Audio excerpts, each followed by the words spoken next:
12장 우리가 읽은 말씀 17절부터 끝절은 여러 가지 우리의 일상 속에서 접할 수 있는 상황들에 대한 다양한 내용의 교훈이라고도 할 수 있을 것입니다.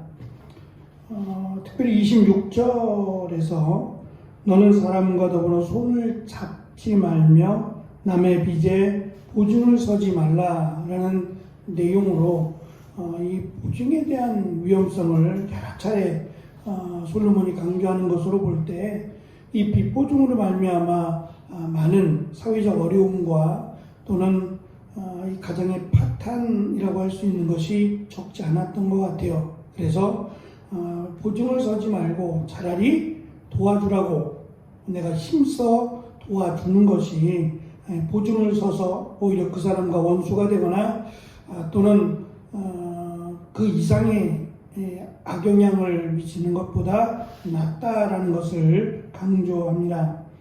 우리가 읽은 말씀 17절은 귀를 기울여 지혜 있는 자의 말씀을 들으라는 권면으로 시작을 하고 18, 19절에서는 그 이유를 우리에게 가르쳐 주는데요. 첫 번째는 이렇게 귀를 기울이고 지혜 있는 자의 말을 경청하는 것은 지혜의 즐거움을 주기 때문이라는 거예요. 이 역시도 지혜에 대한 관심이 있어야 하고 또 무엇이 지혜인지를 알아야 가능한 일입니다. 그러니까 늘 지혜를 사모하고 지혜와 함께 살아가라는 의미일 겁니다. 그러다 보면 지혜를 찾게 될 것이고 그 지혜의 말에 귀를 기울이게 될 것이다. 그것이 즐거움이 될 것이다 라는 내용이고, 두 번째는 그렇게 지혜 있는 자의 말을 듣다 보면 여호와께 가까이 하게 된다라고 하는 내용입니다. 이 지혜는 앞에서 언급한 것처럼 세상적인 지혜가 아니라 여호와를 경외함으로 받게 되는 지혜입니다. 다시 말하면 지혜가 더 풍성할수록 더욱 여호와를 경외하게 될 것이다 라는 내용의 말입니다.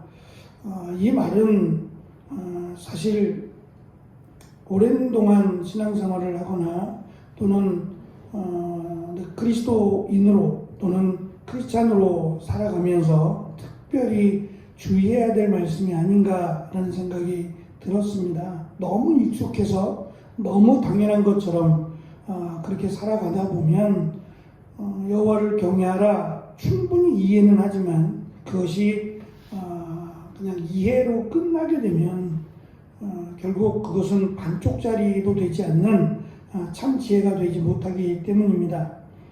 22절과 23절은 힘 있는 자에게 가난한 자를 착취하기 위해서 법을 악용할 경우 더 높은 재판장의 책망을 듣게 될 것이다. 다시 말하면 하나님의 공의에 대한 부분입니다.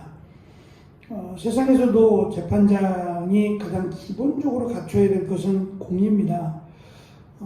그 제도를 충분히 이용할 수 있는 자리에 있더라도 하나님의 공의를 인정한다면 함부로 재판하지 않겠죠. 팔이 안으로 굽는다고 자신에게 유익이 되는 쪽으로 판결을 굽게 하면 공의로우신 재판장이신 하나님께서 그를 책망하실 것이고 그를 심판하신다라고 하는 내용입니다. 24절과 25절은 죄의 유혹을 멀리하라는 경고로 다투는 자와 사귀면 그들과 같이 되고 위험에 처하게 된다라고 하는 내용의 권면입니다. 우리가 자주 사용하는 말이기도 하겠지만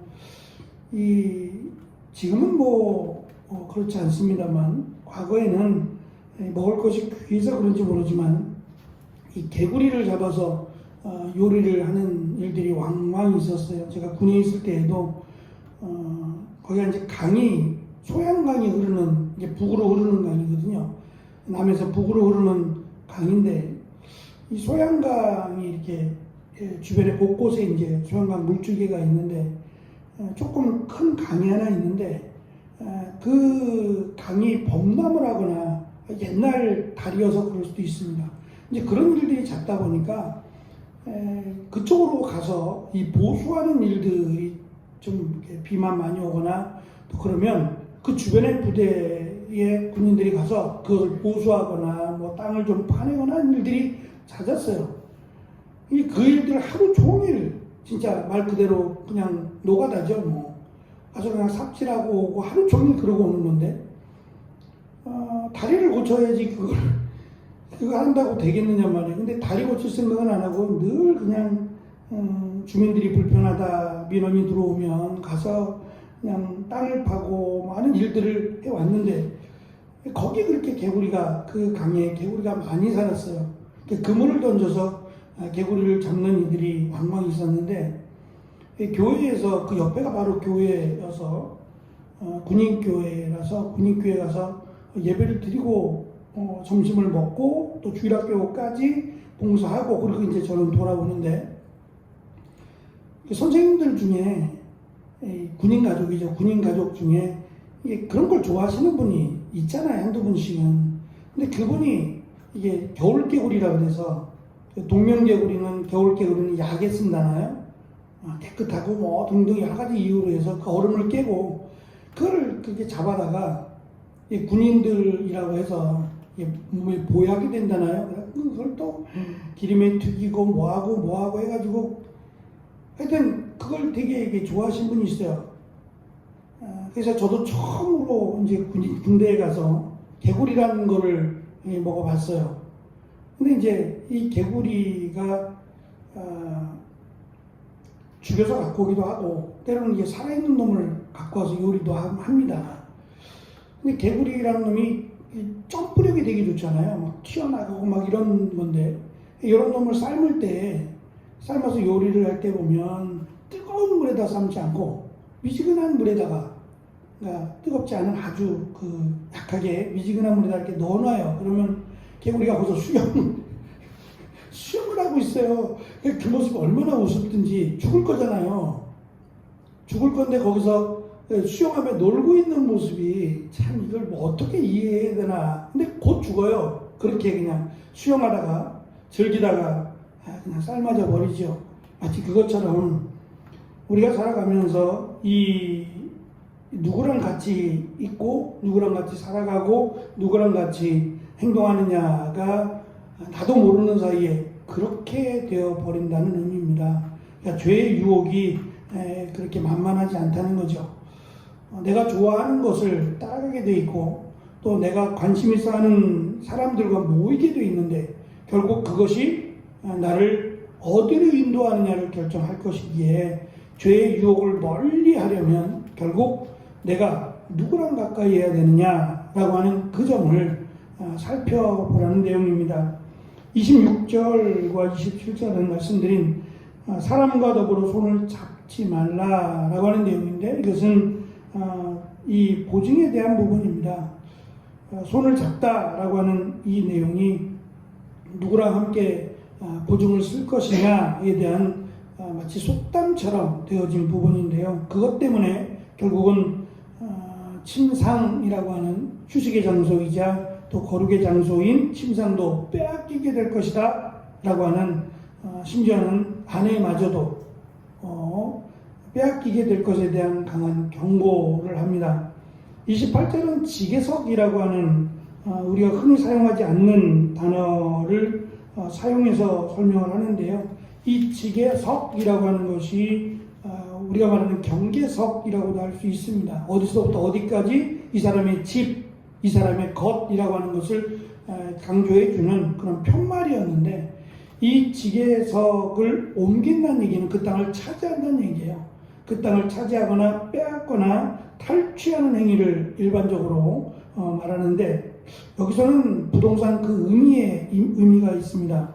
왜냐하면 유대인들에게 땅의 개념은 당시 솔로몬이 있었을 때만 해도 정해진 땅이에요.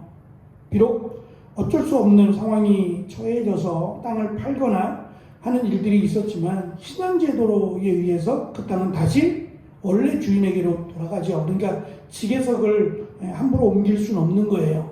잠시 임의로 내가 그 땅을 차지할 수는 있겠지만 영영이 내 것이 아니라 결국 원래 주인에게로 돌아가게 되어 있는 건데 그 지게석을 옮긴다는 얘기는 돌아가지 못하게 한다는 얘기예요. 그것은 하나님이 세운 이 땅의 개념이나 하나님의 세운 땅의 계획을 하나님의 뜻을 훼손한다는 그런 의미예요. 이것이 물질과 관련된 내용으로 연결이 됩니다. 결국 이 물질 때문에 사람을 잃고 물질 때문에 하나님의 뜻을 거역하는 것에 대한 강한 경고라고도 할 수 있을 겁니다. 마지막 29절의 결론은 자기 일에 능숙한 사람 또는 29절 우리 성경은 근실한 사람을 강조하는데요. 오히려 개역 개정보다는 우리 개역 성경이 더 번역이 나은 것 같아요. 능숙한 사람이 아니라 사실은 근실한 사람이 더 맞는 내용입니다. 근면하다는 내용인데요. 자기에게 맡긴 일, 그것에 대해서